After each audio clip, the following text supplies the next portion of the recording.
नमस्कार सभी साथियों का उत्कर्ष ऐप की ऑनलाइन क्लासेज में फिर से हार्दिक स्वागत व अभिनंदन है। दोस्तों अपन चर्चा कर रहे हैं राजस्थान राज्य की स्थापत्य कला के ऊपर। और राजस्थान राज्य की स्थापत्य कला जो है उस स्थापत्य कला के अंतर्गत दोस्तों अपन ने चर्चा की थी राजस्थान के चित्तौड़गढ़ के पार्ट फर्स्ट और पार्ट सेकंड के बारे में।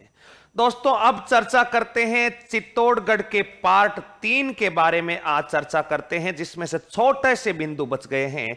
दोस्तों चित्तौड़गढ़ दुर्ग के बारे में अपने पहले निर्माता वगैरह के बारे में बातें की, उसके अंदर कौन कौन से महल है, कौन कौन से मालिये है, कौन कौन से मंदिर है, कौन कौन से जलाशय है, कौन कौन से लघु दुर्ग है, कौन कौन से उसके बारे में और महत्वपूर्ण तथ्य हैं। और उस दुर्ग में स्थित दो बड़ी इमारतें विजय स्तंभ और कीर्ति स्तंभ के बारे में दोस्तों अपन ने चर्चा की।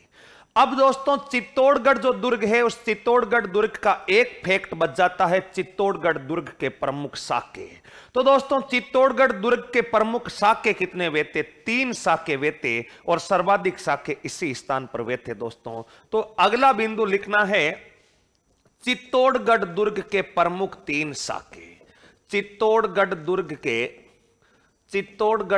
के प्रमुख 3 साके। मित्रों ध्यान रखिएगा, चित्तौड़गढ़ दुर्ग के प्रमुख कितने साके वे थे? 3 साके। ये साके क्या होते हैं दोस्तों? साके का अर्थ होता केसरिया और जोहर। बताओ केसरिया और जोहर अगर उनको मिला दिया जाए तो साका हो जाता है। मित्रों केसरिया का अर्थ होता है कोई भी राजा अगर युद्ध भूमि में लड़ते हुए वीर गति को प्राप्त हो जाए तो उसको अपन केसरिया कहते हैं। क्योंकि प्राचीन समय में अधिकांश राजपूताना के राजा जब वीर भूमि में जाते थे, युद्ध भूमि में जाते थे, तो अपने सिर पर केसरिया रंग की पगड़ी धारण करके जाते थे। इस कारण मित्रों जब वो लड़ते हुए वीर गति को प्राप्त होते तो उसको अपन कहते केसरिया।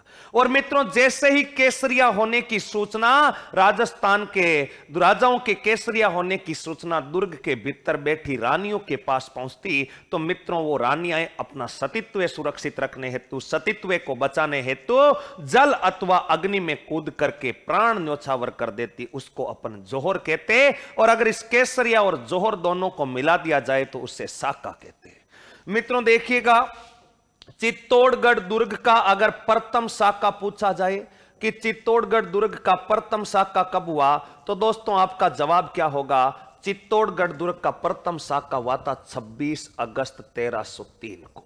मित्रों 26 अगस्त 1303 को चित्तौड़गढ़ दुर्ग का प्रथम साका, और 26 अगस्त 1303 को यह प्रथम साका हुआ। इस साका के अंदर दोस्तों बताओ केसरिया भी होगा। तो केसरिया किसने किया था दोस्तों? केसरिया किया था दोस्तों, ध्यान रखना, रावल रतन सिंह ने। बताओ केसरिया किसने किया था? रावल रतन सिंह ने। रावल रतन सिंह ने केसरिया किया। तो जोहर किसने किया दोस्तों? ध्यान रखिएगा, जो जोहर होता है वो जोहर बताओ किसके द्वारा होता है? रानी पद्मनी के द्वारा। मित्रों रानी पद्मनी 1600 महिलाओं के साथ में क्या करती है? जोहर करती है। दोस्तों ध्यान रखिएगा, आक्रमण किसका हुआ था? तो आक्रमण अपने को पता है अलाउद्दीन खिलजी का आक्रमण हुआ। मित्रों आक्रमण बताओ किसका हुआ था?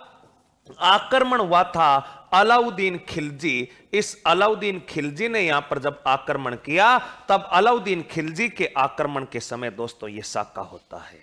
ठीक है गुरुजी, अलाउद्दीन खिलजी के आक्रमण के समय, लेकिन अलाउद्दीन को कौन सी नौबत आ गई इस दुर्ग पर आक्रमण करने के लिए? दोस्तों अलाउद्दीन को नौबत नहीं आई, अलाउद्दीन को उकसाया गया। देखिएगा, मेवाड़ का रावल रतन सिंह जब शासक था तब इसके दरबार में एक व्यक्ति रहता था राघव चेतन नाम का दोस्तों।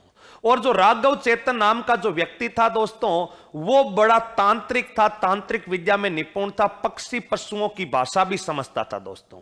और ऐसा कहते हैं कि इन्हीं के समकाली ने गंधर्व सेन सिंहल द्वीप, उसी सिंहल द्वीप का वर्तमान नाम है श्रीलंका, श्रीलंका का एक राजा था गंधर्व सेन, उसकी रानी थी जिसका नाम था चंपावती, और इस गंधर्व सेन और चंपावती की एक पुत्री थी जिसका नाम था रानी पद्मनी। मित्रों रानी पद्मनी की सुंदरता के किस्से आप सब ने सुन रखे होंगे। इतिहास की सबसे सुंदर जो रानी बताई गई है वो रानी पद्मनी को बताया गया। और ऐसा कहते हैं कि उसकी त्वचा इतनी कोमल व इतनी पारदर्शी पारदर्शी थी कि अगर वो पानी भी पीती तो पानी कंठों के आर पार दिखता था। इतनी एक सुंदर रानी थी जिसका नाम था पद्मनी। ऐसी बात मैं नहीं कह रहा, ऐसी बात मलिक मोहम्मद जायसी का ग्रंथ पद्मावत कह रहा है। मलिक मोहम्मद जायसी का ग्रंथ पद्मावत में ये बातें लिखी हुई है। दोस्तों, इस रानी पद्मनी की सुंदरता का बखान हीरामन जाति का तोता करता था, और हीरामन जाति का तोता करता था। मित्रों, एक दिन ये हीरामन जाति का तोता रानी पद्मनी की सुंदरता का बखान करते करते मेवाड़ में चला जाता है। और मित्रों, मेवाड़ में वो अपनी ही भाषा में, क्योंकि तोता इंसानों की भाषा तो बोलेगा नहीं, अपनी ही भाषा में रानी पद्मिनी की सुंदरता का बखान कर रहा था। लेकिन मैंने अभी आपको बताया, इस रतन सिंह का दरबारी विद्वान राघव चेतन वो पक्षु पक्षियों की भाषा भी समझता था। मित्रों, वो फट उस तोते की भाषा को समझ लेता है और तोते को पकड़ करके उस तोते से पूरी जानकारी ले लेता है रानी पद्मनी के बारे में। अब मित्रों, जैसे भी वह घटनाक्रम, रानी पद्मनी का विवाह हो गया रतन सिंह के साथ में, और रतन सिंह को पद्मनी के बारे में बताने वाला कौन है? राघव चेतन। मित्रों, दोनों का वैवाहिक जीवन सुचारू ढंग से मेवाड़ में चलने लगा। लेकिन दोस्तों, एक बार की बात है, यह राघव चेतन जो है रानी पद्मनी की तरफ बुरी नजर से देख रहा होता है। उसी समय इस राघव चेतन के ऊपर रावल रतन सिंह की नजर पड़ जाती है, और रावल रतन सिंह बड़ा गुस्से में आता है और इस राघव चेतन को प्रदेश छोड़ने का, मेवाड़ छोड़ने का आदेश सुना देता है। दोस्तों, राघव चेतन को जब रतन सिंह ने मेवाड़ छोड़ने का आदेश सुनाया तो मित्रों, राघव चेतन भी बड़ा गुस्से में आता है। राघव चेतन भी बड़ा गुस्से में आता, और राघव चेतन गुस्से में आकर के कहता, अरे रतन सिंह, तूने पद्मनी के बारे में, आप तो पद्मनी के बारे में जानते ही नहीं थे, बताया भी मैंने था, और आज मैंने तिरछी नजर से देख क्या लिया, आपने तो मुझे राज्य छोड़ने का आदेश जारी कर दिया, लेकिन मैं इस बात का बदला लेकर रहूंगा। आप तो पद्मनी के बारे में जानते तक नहीं थे, उसकी एबीसीडी तक नहीं जानते, कॉलेज स्कूल नहीं जानते, पूरी बायोडाटा मैंने बताया, और आज आप मुझे प्रदेश छोड़ने का आदेश दे रहे हैं।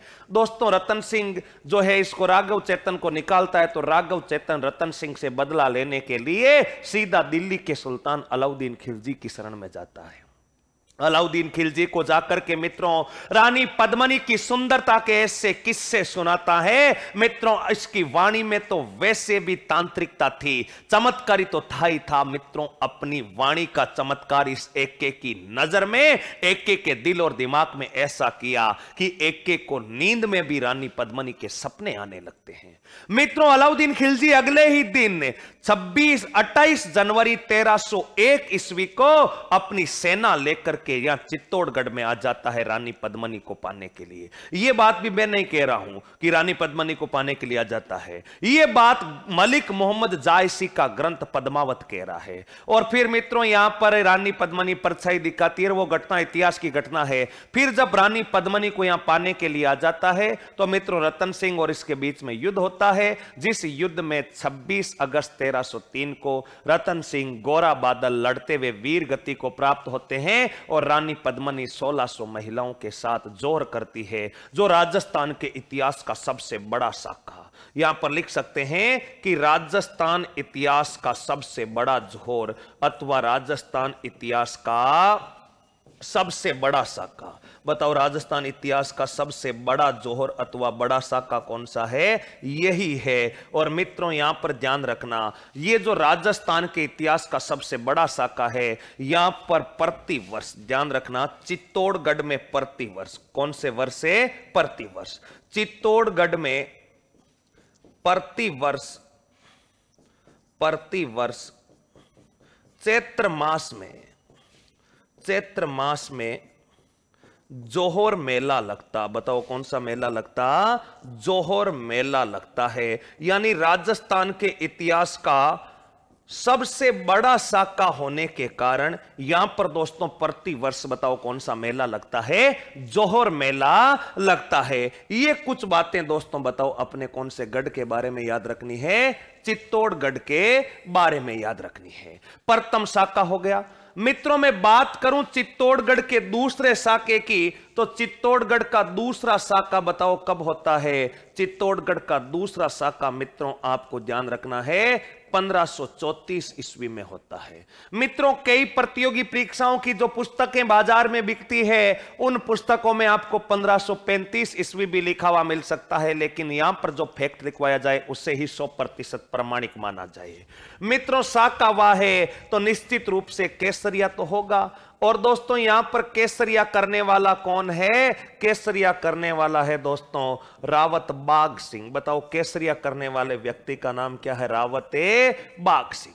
मित्रों रावत बाघ सिंह कौन है, इसके ऊपर अपन चर्चा कर चुके हैं। देवलिया प्रतापगढ़ का सामंत है। जिस समय विक्रमादित्य शासक था, गुजरात की सेना यहां पर आक्रमण करती है और आक्रमण में मेवाड़ का नेतृत्व जो है वो रावत बाघ सिंह के द्वारा किया जाता है और रावत बाघ सिंह वीर गति को प्राप्त होता है, जिसे अपन केसरिया कहते हैं।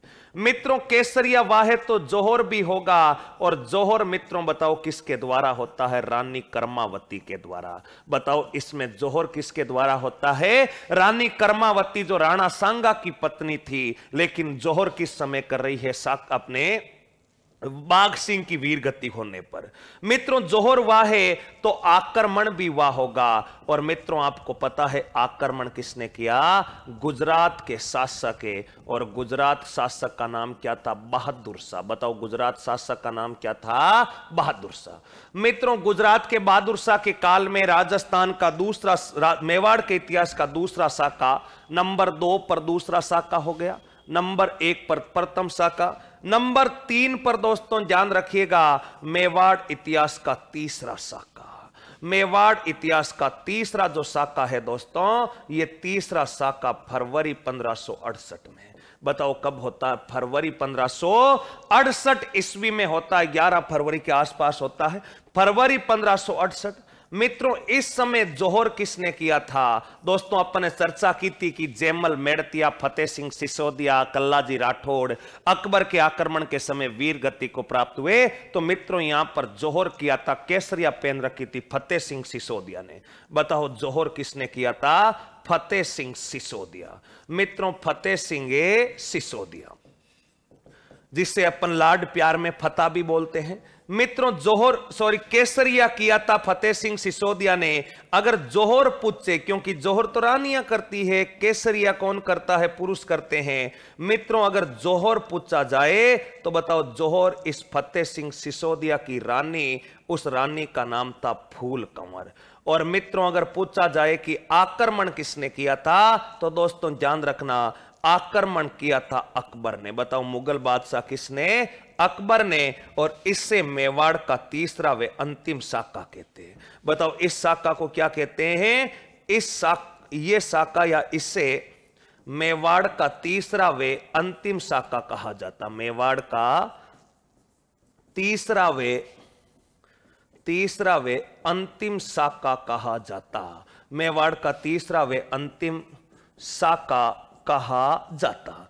दोस्तों मेवाड़ का तीसरा व अंतिम शाखा कहा जाता है। बताओ किसको कहा जाता है? यह कहा जाता है फरवरी 1568 ईस्वी को। तो यह है अपने मेवाड़ में चित्तौड़गढ़ के साके, यानी चित्तौड़गढ़ जो दुर्ग है वो कितने साकों के लिए प्रसिद्ध है? यह चित्तौड़गढ़ दुर्ग दोस्तों 3 साकों के लिए प्रसिद्ध है। और इसी के साथ इन 3 साकों को पढ़ने के साथ ही मित्रों राजस्थान में चित्तौड़गढ़ यानी गढ़ तो चित्तौड़गढ़, बाकी सबे गढ़ैया, इसका विधिवत बताओ क्या हो जाता है? समापन हो जाता है। दोस्तों इसका भी विशेष थोड़ा सा क्या रखना है? ध्यान रखना है। मित्रों देखिएगा चित्तौड़गढ़ यहां पर समाप्त हो गया, यानी मेवाड़ का एक महत्वपूर्ण दुर्ग है जहां से कई प्रतियोगी परीक्षाओं में प्रश्न बनते हैं। हर फैक्ट के ऊपर दोस्तों अपन ने चर्चा की है, चाहे कैसा भी प्रश्न बन जाए। अगर आपने ये चित्तौड़गढ़ पढ़ रखा है उत्कर्ष क्लासेज की लाइव क्लास से, तो आपका किसी भी सूरत में परीक्षा में प्रश्न गलत होने की संभावना ना के बराबर हो जाएगी। दोस्तों इसका थोड़ा सा ध्यान रखिएगा। अब दोस्तों अगले दुर्ग की तरफ चलते हैं जिसका नाम है कुंभलगढ़। अगला दुर्ग जो है दोस्तों, इस दुर्ग का नाम है, बताओ कौन सा गढ़? कुंभलगढ़। देखिए दोस्तों कुंभलगढ़ के बारे में चर्चा करते हैं। बताओ कुंभलगढ़ का जो किला है, ये कुंभलगढ़ का किला बताओ कहां पर पड़ता है? राजसमंद में। मित्रों ये जो कुंभलगढ़ का दुर्ग है ये बताओ कौन से जिले में है? वर्तमान में राजसमंद में पड़ता है। देखिए दोस्तों कुंभलगढ़ में क्या क्या है, कुंभलगढ़ में क्या क्या नहीं है। तो सबसे पहले कोई सा भी दुर्ग हो, अपन उस दुर्ग का सामान्य परिचय पढ़ते हैं। तो ये रहा अपना इस प्रकार का कुंभलगढ़। बताओ इस प्रकार का कौन सा गढ़ रहा? कुंभलगढ़। इस कुंभलगढ़ के बारे में दोस्तों सामान्य परिचय देखते हैं सबसे पहले कि इस दुर्ग का निर्माण किसने करवाया।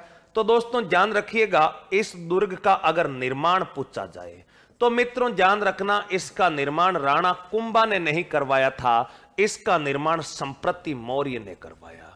बताओ इस दुर्ग का जो निर्माण है वो किसके द्वारा करवाया गया? संप्रति मौर्य के द्वारा इस दुर्ग का बताओ क्या करवाया जाता है? निर्माण करवाया जाता है। मित्रों संप्रति मौर्य इस दुर्ग का निर्माण करवाता है, लेकिन धीरे धीरे समय बीता और बीतने के बाद में मित्रों ये खंडर अवस्था में आ जाता और इसी दुर्ग के ऊपर एक अपनी पत्नी कुंभल मेरू की स्मृति में राणा कुंभा क्या बना देता है? गढ़ बना देता है, जिसको कुंभलगढ़ कहते हैं। यानी पहले से यहां पर दुर्ग बना हुआ था और उसी दुर्ग के ऊपर यह दुर्ग बना है। तो यहां पर लिख सकते हैं कि इस दुर्ग का जो आधुनिक निर्माता है, अगर पूछा जाए कि इस दुर्ग के आधुनिक निर्माता कौन है, तो मित्रों इस दुर्ग के आधुनिक निर्माता हो जाएंगे राणा कुंभा। बताओ आधुनिक निर्माता कौन हो जाएंगे?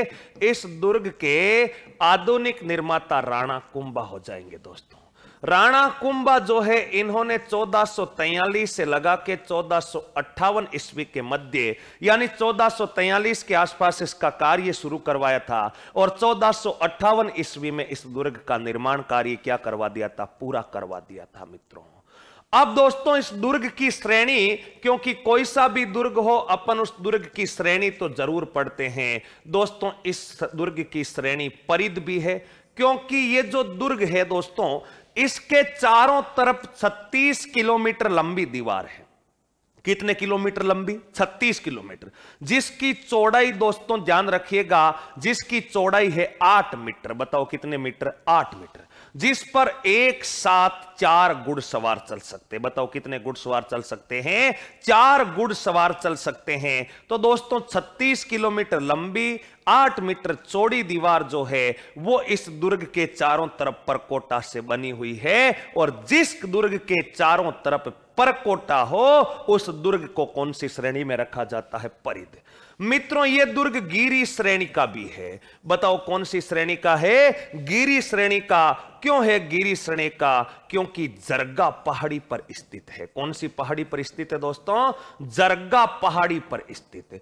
और दोस्तों जो जरगा पहाड़ी पर स्थित दुर्ग होते हैं या कोई सा भी दुर्ग अगर पहाड़ी पर स्थित होगा तो वो दुर्ग कौन सी श्रेणी का दुर्ग कहलाएगा? गिरी श्रेणी का दुर्ग कहलाएगा।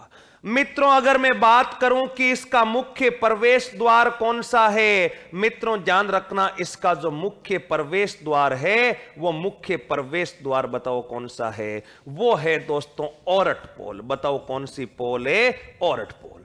मित्रों इसमें कुल 8 प्रवेश द्वार है। कुल कितने प्रवेश द्वार है? कुल 8 प्रवेश द्वार। कुल 8 प्रवेश द्वार है, जिसमें दोस्तों ध्यान रखना 8 या कई जगह 9 भी लिखा हुआ मिलता है। कुल 8 प्रवेश द्वार है, जिसमें से जो मुख्य प्रवेश द्वार है उसका नाम बताओ कौन सा प्रवेश द्वार है? औरठ पोल है।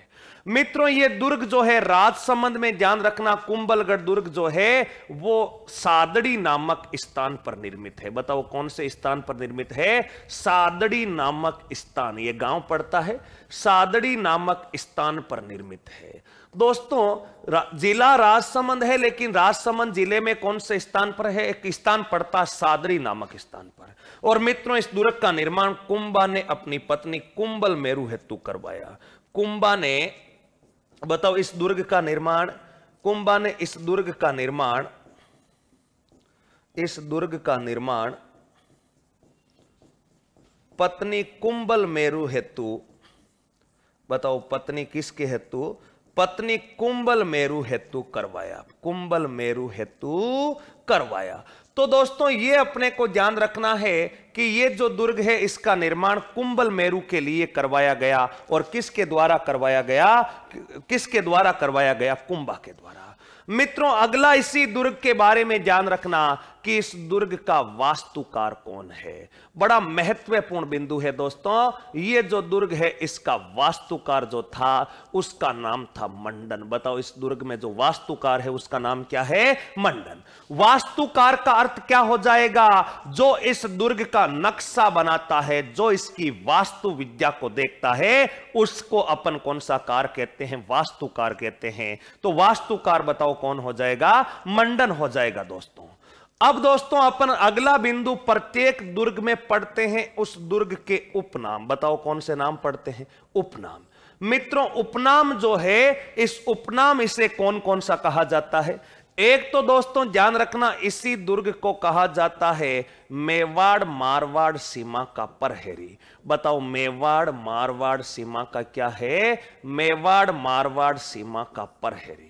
मित्रों मेवाड़ मारवाड़ सीमा का प्रहरी है। और प्रहरी क्यों है दोस्तों? क्योंकि मेवाड़ मारवाड़ सीमा का प्रहरी मेवाड़ और मारवाड़ की जो राज्यों की सीमाएं टच होती थी उस स्थान पर यह बना हुआ है, यानी दोनों सीमाओं की रक्षा करता है। मेवाड़ मारवाड़ सीमा का क्या कहलाएगा? प्रहरी कहलाएगा। नेक्स्ट दोस्तों ध्यान रखना, इसी दुर्ग को प्राचीन समय में मेरुदंड कहते थे। बताओ कौन सा दुर्ग कहते थे? मेरुदंड कहते हैं। इसी को मेवाड़ राजाओं की शरण स्थली कहते। बताओ इसी को क्या कहते हैं? मेवाड़ राजाओं की शरण स्थली। मेवाड़ राजाओं की शरण स्थली अथवा संकटकालीन राजधानी।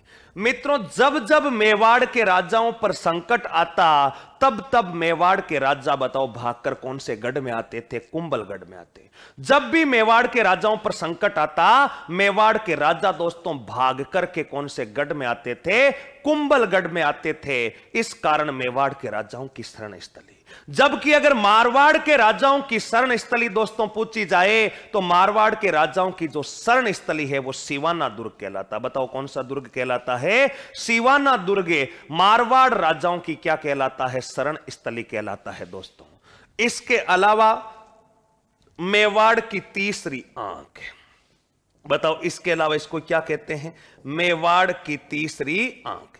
मेवाड़ की तीसरी आंख। मित्रों मेवाड़ की तीसरी आंख का अर्थ क्या हुआ दोस्तों? इसी दुर्ग के अंदर एक और दुर्ग बना हुआ है जिसका नाम है कटारगढ़। इस दुर्ग का जो सबसे उच्चतम बिंदु है उस सबसे उच्चतम बिंदु को दोस्तों कटारगढ़ कहा जाता है। और उस कटारगढ़ में बैठ करके राणा कुंभा इस पूरे दुर्ग की रक्षा करता था। इस पूरे दुर्ग की, पूरे मेवाड़ राज्य की यहीं से बैठ करके निगरानी करता था। इस कारण दोस्तों उस दुर्ग को मेवाड़ की कौन सी आंख कहा जाता है? तीसरी आंख भी कहा जाता है। इस बात का भी दोस्तों अपने को थोड़ा सा ध्यान रखना है। ये कुछ दोस्तों इस दुर्ग के बारे में सामान्य परिचय है। क्या याद है? मूल निर्माता संप्रति मौर्य था। बताओ कौन सा मौर्य था? संप्रति मौर्य था। आधुनिक निर्माता राणा कुंभा। श्रेणी गिरी है क्योंकि जरगा पहाड़ी पर है। कुल 8 प्रवेश द्वार है जिसमें से मुख्य प्रवेश द्वार कौन सा पोल कहलाता है? ओरठ पोल। और इस दुर्ग का जो निर्माण है वो बताओ कुंभल मेरु हेतु करवाया। इसका वास्तुकार मंडन है। उपनाम क्या है? मेवाड़ मारवाड़ सीमा का प्रहरी। इसे मेरुदंड भी कहा जाता। मेवाड़ राजाओं की शरण स्थली। मेवाड़ की तीसरी आंख। बताओ मेवाड़ की कौन सी आंख कहलाता? तीसरी आंख कहलाता। और इसी को मित्रों ध्यान रखना कर्नल टोड ने एस्टाकुन कहा है।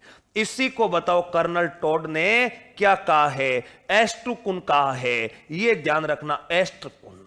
एस्टकुन दुर्ग का अर्थ क्या होता है दोस्तों? यूरोप का एक दुर्ग है एस्टुकुन दुर्ग। उस एस्टुकुन दुर्ग से तुलना की जाती है राजस्थान के बताओ कौन से दुर्ग की? अपने कुंभलगढ़ की। और ये तुलना करने वाले इतिहासकार का नाम बताओ क्या है? कर्नल जेम्स टोड है। कर्नल जेम्स टोड ने इसे राजस्थान का एस्टकुन कहा है। इस बात को भी दोस्तों थोड़ा सा ध्यान में रखना है। तो ये सारे इस कुंभलगढ़ दुर्ग के बताओ कौन से नाम हो जाएंगे? उपनाम हो जाएंगे। अब इस दुर्ग में प्रवेश करते हैं।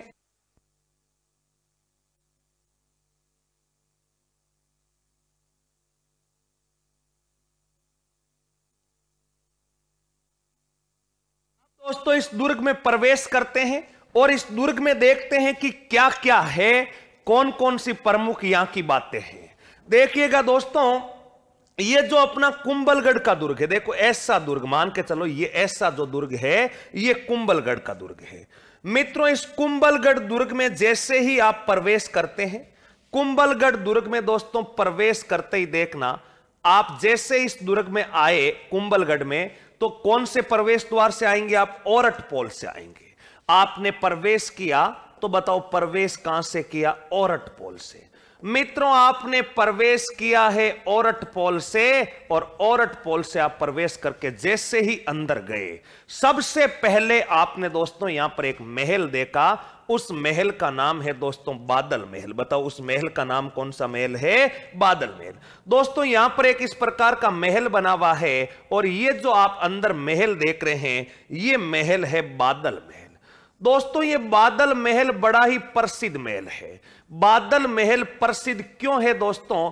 इस मेहरानगढ़ के, इस कुंभलगढ़ के अंदर कोई ज्यादा विशेष महल मालिय नहीं है, छोटा सा दुर्ग है, तो कुंभा ने अपने निवास के लिए करवाया था। मित्रों ये जो बादल महल है, इस बादल महल को 2 भागों में बांटा गया है। बताओ कितने भागों में बांटा है? 2 भागों में। मित्रों इसका एक भाग कहलाता है जनाना। बताओ इसका एक भाग क्या कहलाता है? जनाना कक्ष। और मित्रों जो दूसरा भाग है इसका, वो बताओ कौन सा कक्ष कहलाता है? मर्दाना कक्ष कहलाता है। दोस्तों एक जनाना कक्ष, दूसरा मर्दाना कक्ष है, यानी जनाना कक्ष में महिलाएं रहती है, मर्दाना में पुरुष रहते हैं। ये तो कॉमन सेंस की बात है।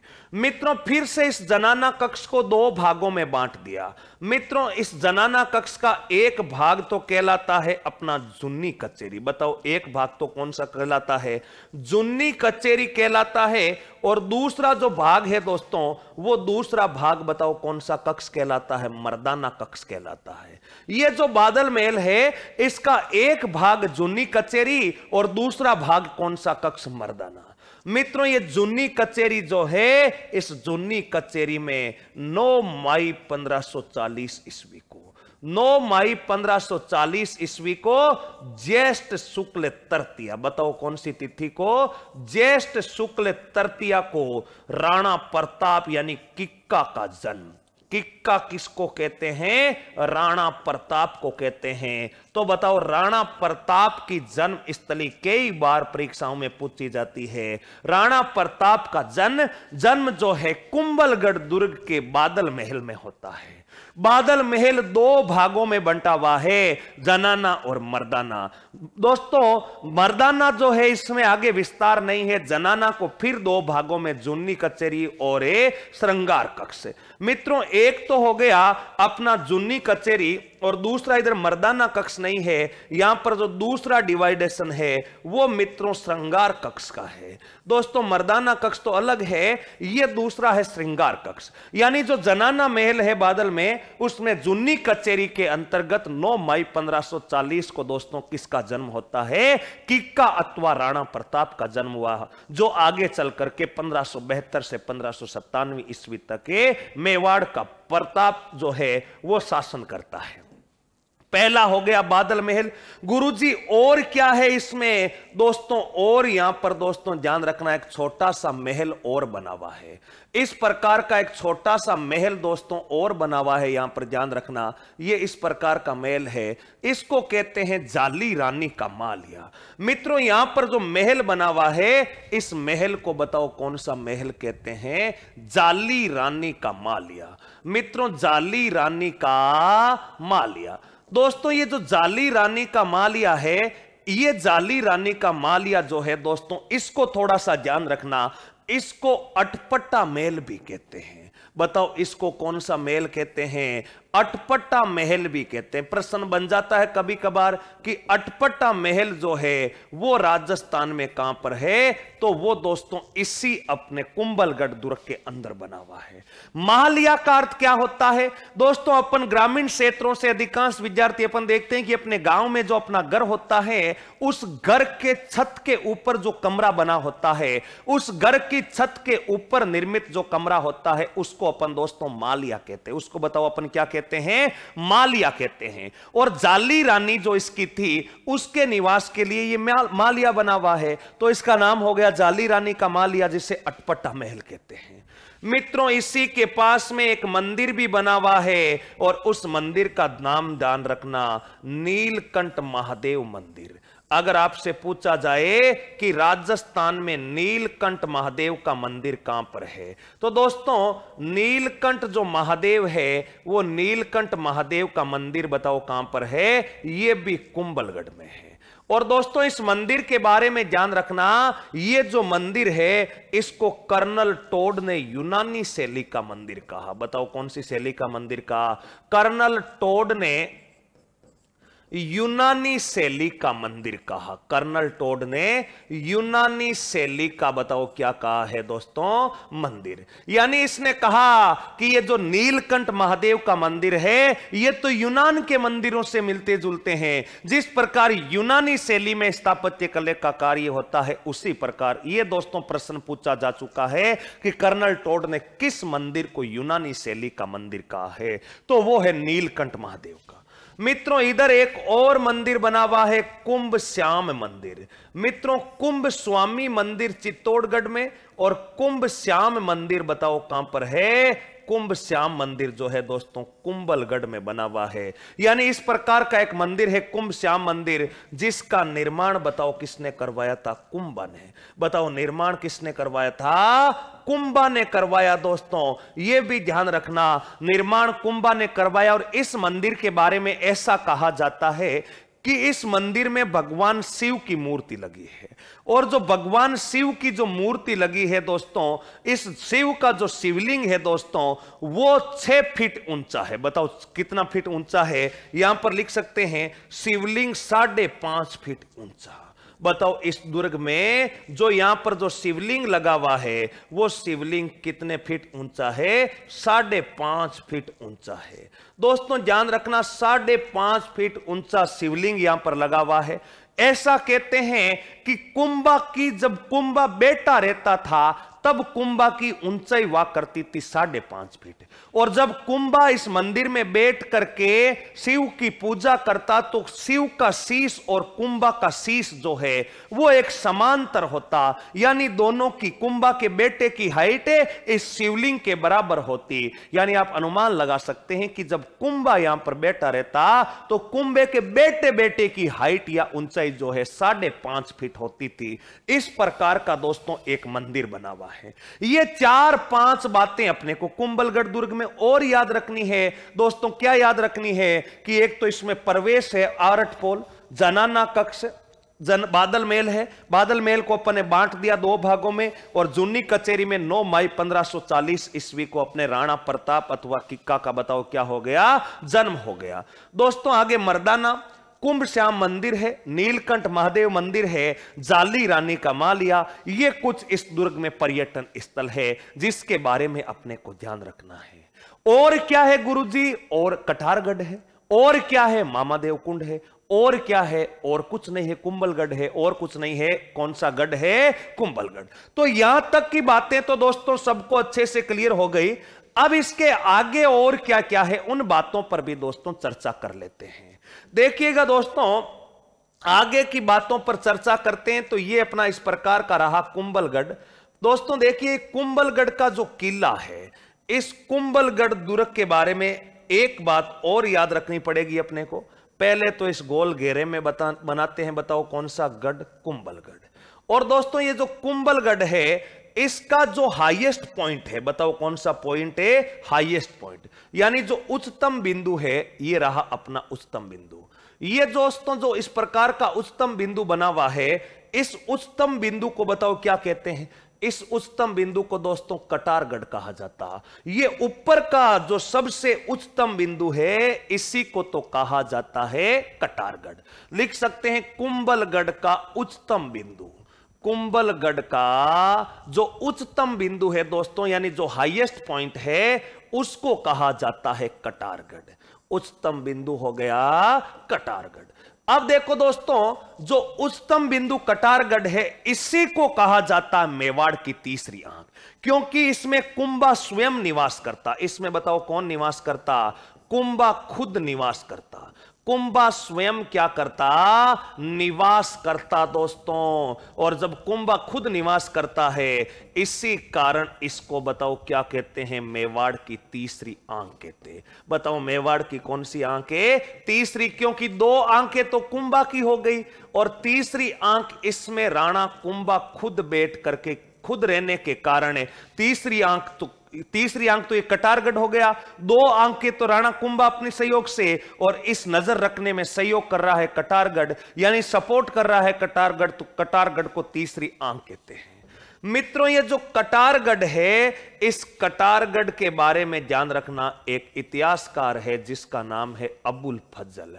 बताओ इस कटारगढ़ के बारे में एक इतिहासकार है, उस इतिहासकार का नाम क्या है, अबुल फजल।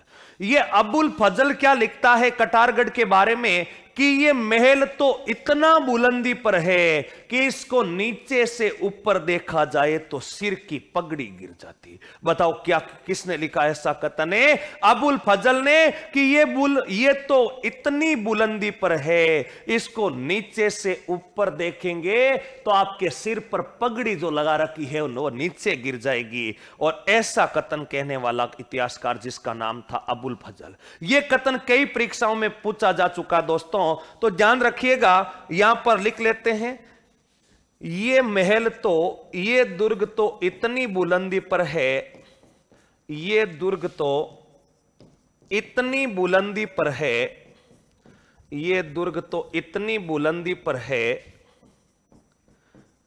इसको नीचे से ऊपर देखने पर, इसको नीचे से ऊपर देखने पर, नीचे से ऊपर देखने पर सिर की पगड़ी गिर जाती, सिर की पगड़ी गिर जाती। बताओ ऐसा किसने कहा है, अबुल फजल ने। मित्रों यहां पर विद्यार्थी गलती क्या कर देते हैं, वो प्रश्न पूछता है कि यह महल तो इतनी बुलंदी पर स्थित है, ऐसा कथन अबुल फजल ने किस गढ़ के बारे में कहा। अब वो ऑप्शन ए में जानबूझ करके कुंभलगढ़ डालता है ताकि विद्यार्थी कटारगढ़ पर दिमाग ही नहीं जा पाए उसका। ऑप्शन ए में जब कुंभलगढ़ मिल गया तो आगे देखने की जरूरत क्या है। अरे दोस्तों कुंभलगढ़ के बारे में नहीं कहा है, ये दोस्तों ध्यान रखना कौन से गढ़ के बारे में कहा गया है, कटारगढ़ के बारे में कहा गया। फिर से बता रहा हूं, गला फाड़ करके बता रहा हूं, गलत मत कर देना अगर ऐसा प्रश्न आ जाए कि यह दुर्ग तो इतनी बुलंदी पर स्थित है, यह किसके बारे में कहा गया है, कटारगढ़ के बारे में कहा गया है। दोस्तों इसी दुर्ग में एक इस प्रकार का कुंड बना हुआ है, और इस प्रकार का दोस्तों एक कुंड बना हुआ है, इस कुंड का नाम है मामा देव कुंड। बताओ इस कुंड का नाम कौन सा कुंड है, मामा देव कुंड। मित्रों ये जो मामा देव कुंड है, इस मामा देव कुंड के बारे में ध्यान रखना। जो मामा देव कुंड है, इसके पास राव अपने उद्दा ने, इस कुंड के पास उद्दा ने, इस कुंड के पास, इस कुंड के पास उद्दा ने, इस कुंड के पास उद्दा ने राणा कुंभा की हत्या की। बताओ किसकी हत्या की, राणा कुंभा की हत्या।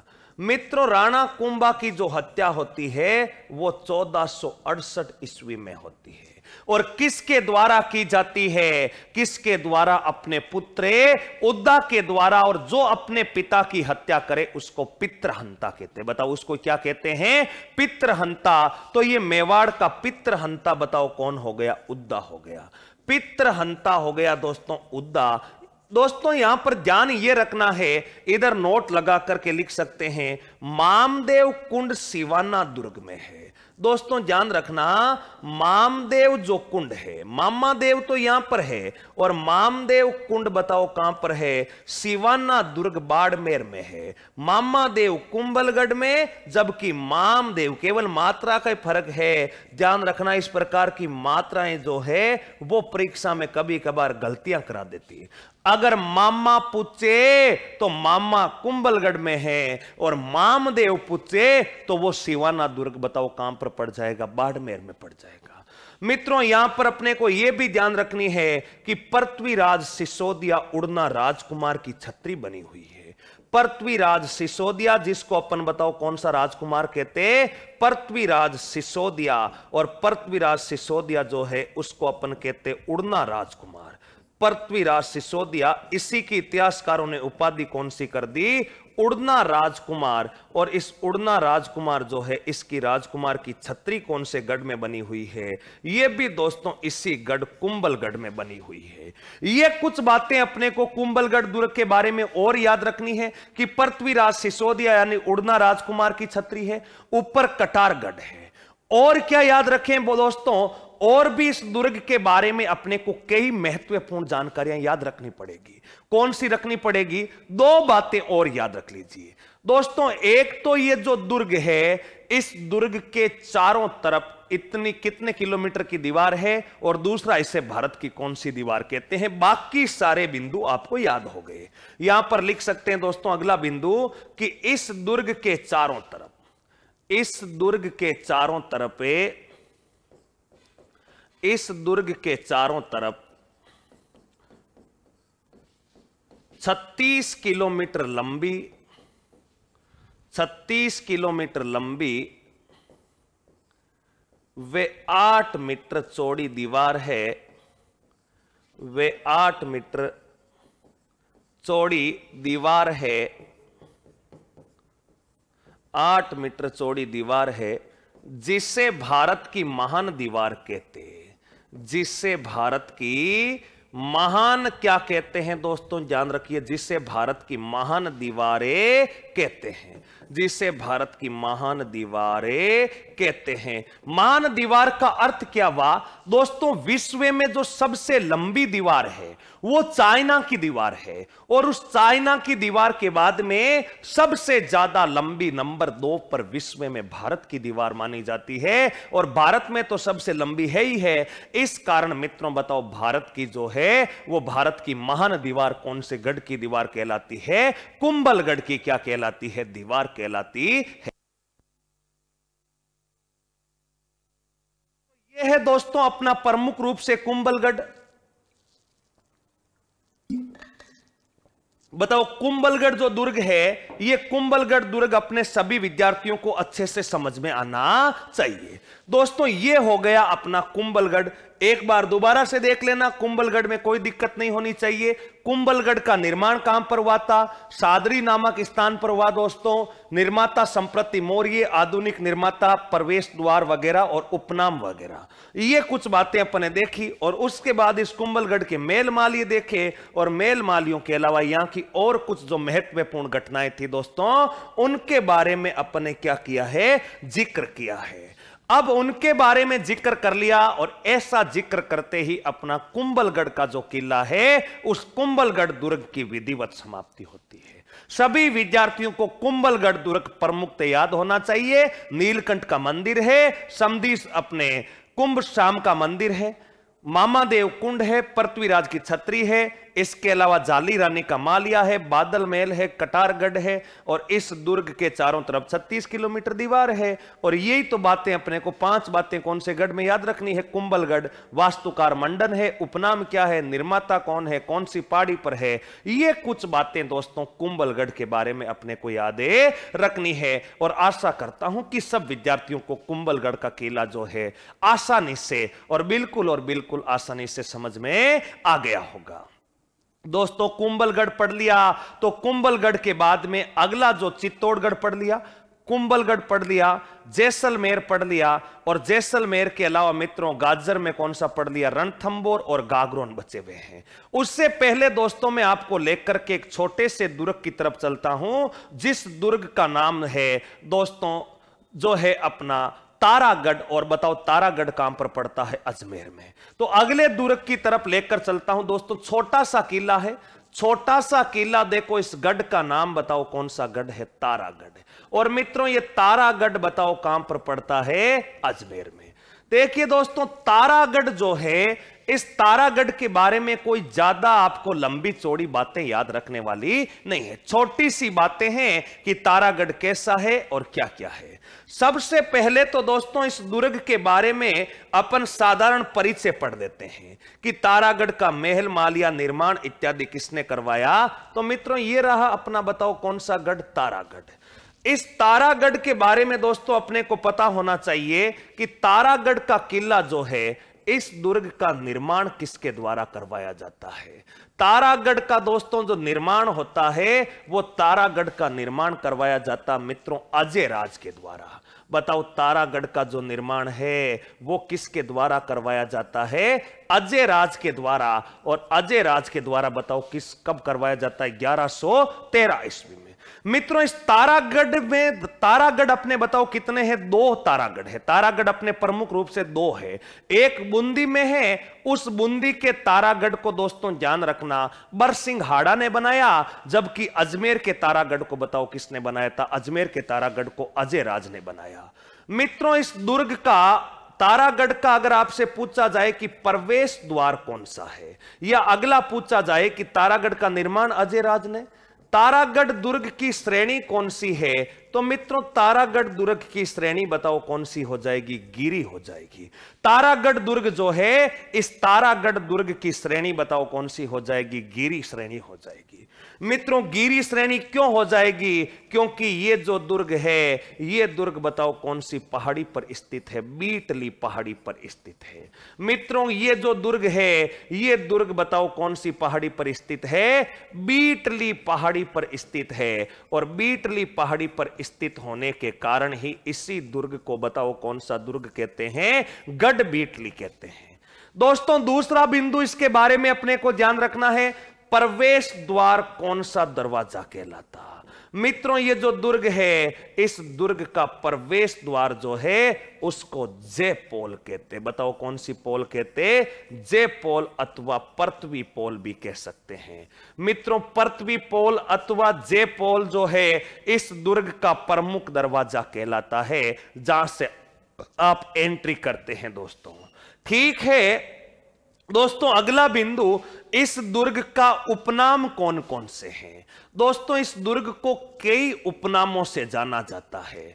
वो उपनाम भी अपने तारागढ़ के बारे में ध्यान रखना है, क्योंकि दोस्तों इस दुर्ग में जो है कोई ज्यादा बड़ा जो है महल मालिया बना हुआ नहीं है। क्योंकि ये वर्तमान में दोस्तों अगर आप जाएंगे तो वर्तमान में तो ये तारागढ़ लगभग समाप्ति की ओर हो गया है, क्योंकि केवल दुर्ग की दीवारें यानी चार के तरफ का जो बुर्ज है बची है, परकोटा बचा हुआ है चारों तरफ का, बाकी अंदर तो दोस्तों आवासीय कॉलोनियां निवास करने लगे हैं। वर्तमान में अगर आप कोई तारागढ़ गया है तो आपने देखा वहां पर तो लोगों ने मकान बना लिए हैं, वहां पर अब कोई तारागढ़ नाम का कोई अस्तित्व बचा ही नहीं है, केवल उस दुर्ग की दीवारें बची हुई है दोस्तों।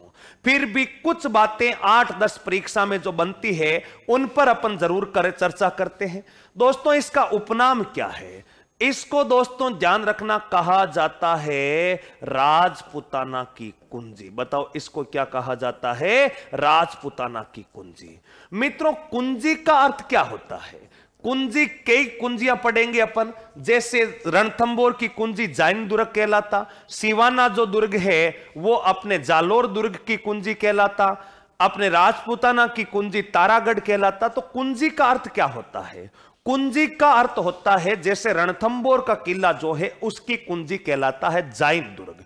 अगर आपको रणथंबोर जीतना है, अगर आपको रणथंबोर जीतना है तो आपको अधिकार किस पर करना पड़ेगा? जैन पर अधिकार करना पड़ेगा।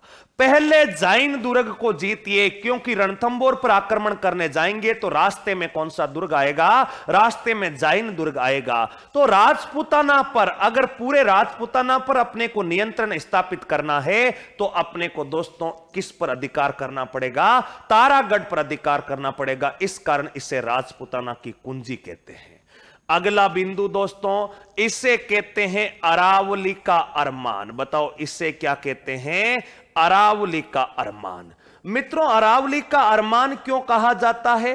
क्योंकि अरावली 3 भागों में बंटी है। और मित्रों देखिए, एक दक्षिणी अरावली, उत्तरी अरावली और मध्य अरावली। तो जो मध्य अरावली है उसमें तारागढ़, तारागढ़ जो है वो मध्य अरावली के भाग में आता है, यानी अरावली का हृदय है। अरावली का अरमान जो है अरावली के बीचों बीच होने के कारण इस दुर्ग को अपने क्या कहा जाता है, अरावली का अरमान कहा जाता है। मित्रों, इस दुर्ग को राजस्थान का हृदय कहा जाता है। इस दुर्ग को बताओ राजस्थान का क्या कहते हैं? इस दुर्ग को राजस्थान का मित्रों हृदय कहते हैं, यानी राजस्थान के बीचों बीच का किला है, इस कारण इस दुर्ग को राजस्थान का क्या कहा जाता है, हृदय कहा जाता है। मित्रों, इसी दुर्ग को गढ़बीटली कहा जाता है। इसी दुर्ग को बताओ क्या कहा जाता है? इसी दुर्ग को गढ़बीटली कहा जाता है। क्यों कहा जाता है दोस्तों? इसके बारे में दो मान्यताएं हैं, तीन मान्यताएं आप सुनिएगा। जब यह दुर्ग बना था तब इस दुर्ग का नाम था अजय मेरू दुर्ग। बताओ कौन सा दुर्ग था? अजय मेरू दुर्ग।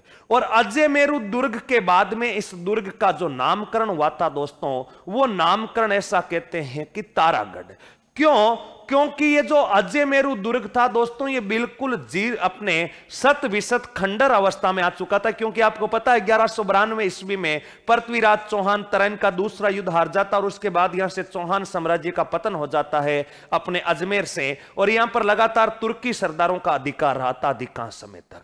हालांकि समय समय पर बाद में अधिकार बदलते गए, लेकिन दोस्तों अब जब चौहानों का यहां से पतन हो गया तो इस दुर्ग को कोई देखभाल करने वाला था ही नहीं। दुर्ग तो खंडर अवस्था में आना स्वाभाविक था। मित्रों, ऐसा कहते हैं कि पृथ्वीराज सिसोदिया अपनी पत्नी ताराबाई के साथ में यहां पर इस दुर्ग में आता है, रात्रिकालीन विश्राम के लिए रुकता है। दोस्तों, जब रात्रिकालीन विश्राम के लिए रुकता है तो यहां ताराबाई को अजमेर के सुप्रसिद्ध मत्सर काटते हैं, और मत्सर काट करके मित्रों हुलिया ही बदल देते हैं ताराबाई का।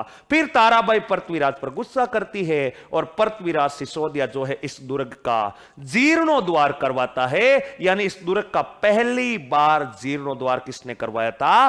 पृथ्वीराज सिसोदिया ने करवाया। और पृथ्वीराज सिसोदिया द्वारा इस दुर्ग का जीर्णोद्वार करवाए जाने के कारण मित्रों उसने अपनी पत्नी तारा के नाम पर इस गढ़ का नाम बताओ कौन सा गढ़ कर दिया? तारागढ़। बताओ अपनी पत्नी के नाम पर। क्या आप अपनी पत्नी के नाम पर किसी दुर्ग का नाम तारागढ़ रख सकते हो क्या? अरे नहीं रख सकते। बड़े लोगों की कैसी बातें हैं, बड़ी बातें। दोस्तों, आपको जानकर बड़ा ताज्जुब होगा, ऐसा भी कहा जाता है, हालांकि ऐसे कोई प्रमाणिक तथ्य नहीं है, लेकिन ऐसा भी कहा जाता है कि एक दिन ताराबाई अजमेर में मॉर्निंग वॉकिंग के लिए निकलती है, प्रातःकालीन भ्रमण के लिए निकलती है, और जब वो भ्रमण करती है तो भ्रमण के दौरान घूमते समय उसके पांव में पहनी पायजेब का एक घुंघरू निकल करके गिर जाता है। दोस्तों, जब ये ताराबाई वापस अपने मूल स्थान पर आती है और अपनी पायजेब की तरफ देखती है तो वो घुंघरू उसका गायब मिलता है। तो ताराबाई जोर से चिल्लाती है, मैं तो मर ही जाऊंगी। पृथ्वीराज सिसोदिया, जिसे अपन उड़ना राजकुमार कहते हैं, उसने पूछा क्या हुआ? बोला मेरा घुंघरू गिर गया और उस घुंघरू के बिना मैं जी नहीं पाऊंगा। मित्रों, तुरंत पृथ्वीराज सिसोदिया जो है तुरंत अजमेर की सेना को इस ताराबाई का घुंघरू ढूंढने के लिए लगा देता है, और जिस स्थान पर इस ताराबाई का घुंघरू मिला उस स्थान पर मित्रों वर्तमान में एक घाटी, उस स्थान का ही नाम बदल करके घुंघरू घाटी कर दिया। बताओ कौन सी घाटी? घुंघरू घाटी, जिसे वर्तमान में कौन सी घाटी कहते हैं? घूघरा घाटी। बताओ, केवल एक घुंघरू गिरा था और उसी में उस स्थान का नाम बदल दिया घुंघरू घाटी, जहां वर्तमान में राजस्थान का आरपीएससी का कार्यालय स्थित है, राजस्थान लोक सेवा आयोग। आरपीएससी कार्यालय कहां पर है? अजमेर में, घुंघरू घाटी यानी घूघरा घाटी में। बताओ, एक घुंघरू के कारण केवल नाम बदल गया। क्या आप अपनी पत्नी का घुंघरू गिर जाए कहीं पर तो नाम बदल सकते हो क्या? अरे नहीं बदल सकते। घुंघरू तो दूर की बात है, पूरी पत्नी गुम हो जाए तो कुछ नहीं उखाड़ सकते। ये तो घुंघरू गिरने पर नाम बदल गया। लेकिन बड़े लोगों की कैसी बातें हैं, बड़ी बातें हैं, अपने को इस बातों से कोई लेना देना नहीं। इतना ध्यान रखें कि इस दुर्ग का नाम जो है पहले अजमेरू दुर्ग था, फिर इसका नाम तारागढ़ हो गया। मित्रों, तारागढ़ की कहानी मैंने बता दी क्यों हो गया, गढ़बीटली क्यों हो गया। इसके पीछे दो मान्यताएं हैं दोस्तों। एक तो ऐसा कहा जाता है कि एक बिट्टल दास नाम का संत था, वो यहां पर तपस्या करता था, और उस बिट्टल दास नाम के संत पर इस पहाड़ी का नाम था बीटली पहाड़ी, और बीटली पहाड़ी होने के कारण इस दुर्ग का नाम गढ़बीटली हो गया। लेकिन दोस्तों, कई इतिहासकार ऐसा कहते हैं कि जो है अपना शाहजहां जो है, उस शाहजहां का एक सेनापति था, उस शाहजहां के सेनापति का नाम था अपने विठलदास गौड़। उस विठलदास गौड़ ने इस दुर्ग का जीर्णोद्धार करवाया, इस कारण इस दुर्ग को गढ़बीटली कहते हैं। यहां पर लिख देते हैं गढ़बीटली क्यों कहते हैं कि शाहजहां के सेनापति विठलदास गौड़ ने, शाहजहां के सेनापति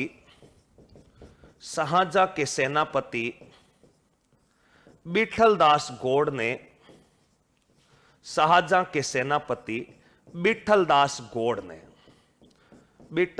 गौड़ ने इस दुर्ग का जीर्णोद्धार करवाया। इस दुर्ग का दूसरी बार जीर्णोद्धार करवाया। बताओ कौन सी बार? दूसरी बार जीर्णोद्धार करवाया। पहली बार बताओ किसने करवाया था? पहली बार करवाया था अपने तारागढ़ नाम रखने वाले पृथ्वीराज सिसोदिया ने। मित्रों यहां पर लिख सकते हैं इस दुर्ग का प्रारंभिक नाम, इस दुर्ग का प्रारंभिक नाम बताओ। इस दुर्ग का प्रारंभिक, जब यह बना था तो प्रारंभिक नाम कौन सा दुर्ग था? अजयमेरु दुर्ग था। इस दुर्ग का प्रारंभिक जो नाम था दोस्तों, वो प्रारंभिक नाम बताओ कौन सा दुर्ग था? अजयमेरु दुर्ग था। और अजयमेरु दुर्ग था इसका जीर्णोद्धार, इसका पहली बार जीर्णोद्धार, इसका प्रथम बार जीर्णोद्धार, इसका प्रथम बार जीर्णोद्धार उड़ना राजकुमार, बताओ कौन सा राजकुमार? उड़ना राजकुमार पृथ्वीराज सिसोदिया ने करवाकर, पृथ्वीराज सिसोदिया ने करवाकर, बताओ किसने करवाया? पृथ्वीराज सिसोदिया ने करवाकर, पृथ्वीराज सिसोदिया ने करवाकर इसका नामकरण अपनी पत्नी ताराबाई के नाम पर, नामकरण बताओ कौन सा गढ़ किया? तारागढ़ किया। यानी पहली बार तो इसका जो जीर्णोद्धार है, वो पहली बार तो इसका जीर्णोद्धार बताओ किसके द्वारा करवाया गया? पृथ्वीराज सिसोदिया के द्वारा। और अपनी पत्नी के नाम पर इस दुर्ग का नामकरण बताओ क्या कर दिया? तारागढ़ कर दिया। और दूसरी बार दोस्तों शाहजहां का सेनापति था जिसका नाम विठलदास गौड़ था। इस विठलदास गौड़ ने, दोस्तों ध्यान रखना, विठलदास गौड़ जो है, इस विठलदास गौड़ ने इस दुर्ग का नाम अपने नाम पर जीर्णोद्धार करवाएगा। कोई भी हो वो जीर्णोद्धार करवाएगा तो अपने नाम पर नाम बदल सकता है। और नाम बदल करके बताओ कौन सा कर दिया? गढ़बीटली कर दिया। बताओ नाम बदल कर कौन सा कर दिया था? गढ़बीटली। तो यह है दोस्तों अपने राजस्थान के तारागढ़ का सामान्य परिचय। इस दुर्ग का दोस्तों एक और उपनाम है, वो भी लिखेंगे। इस तारागढ़ का निर्माण अजयराज ने करवाया। श्रेणी गिरी है, बीटली पहाड़ी पर स्थित है। प्रवेश द्वार जयपोल अथवा पृथ्वीपोल है। और यह राजपूताना की कुंजी कहलाता। क्यों कहलाता? क्योंकि राजस्थान का मध्य दुर्ग है, इस कारण इस पर राजपूताना पर अधिकार करना है तो इसको जीतना होगा। अरावली का अरमान, क्योंकि यह भी मध्य अरावली में है, मध्य अरावली में स्थित है दोस्तों, आपको पता है। और मध्य अरावली की सबसे ऊंची चोटी का नाम ही क्या? तारागढ़। राजस्थान का हृदय कहलाता, क्योंकि अगर इंसान जो है बीच का जो शरीर का भाग होता है उसको हृदय कहते हैं। और अजमेर जिला दोस्तों ध्यान रखना राजस्थान का मध्य जिला कहलाता। अगर आपसे पूछा जाए कि राजस्थान के बीचों बीच का जिला तो अजमेर। और अगर आपसे पूछ ले कि राजस्थान के बीच का स्थान तो दोस्तों ध्यान रखना चारों तरफ से लंबाई चौड़ाई बराबर स्थान नापा देखा जाए तो लांपोलाई नामक स्थान पड़ता है जो मेड़ता सिटी तहसील नागौर जिले में पड़ता है। बताओ लांपोलाई नामक स्थान वो राजस्थान का मध्य स्थान कहलाता है, बीच का स्थान। जबकि राजस्थान के बीच का जिला कौन सा होता है? अजमेर होता है। ये कुछ बातें दोस्तों अपने को इस तारागढ़ के बारे में रखनी है। दोस्तों ये जो तारागढ़ है इसका एक और उपनाम है। वो तारागढ़ दुर्ग जो है उसका और उपनाम क्या है वो भी देख लेते हैं दोस्तों। इस तारागढ़ का जो उपनाम है वो तारागढ़ का उपनाम दोस्तों हो जाएगा अपने राजस्थान का जिब्राल्टर। बताओ इस तारागढ़ को क्या कहा जाता है? राजस्थान का जिब्राल्टर कहा जाता है। मित्रों, राजस्थान का जिब्राल्टर कहा किसने था? यह कथन कहने वाले इतिहासकार का नाम बताओ मित्रों क्या है?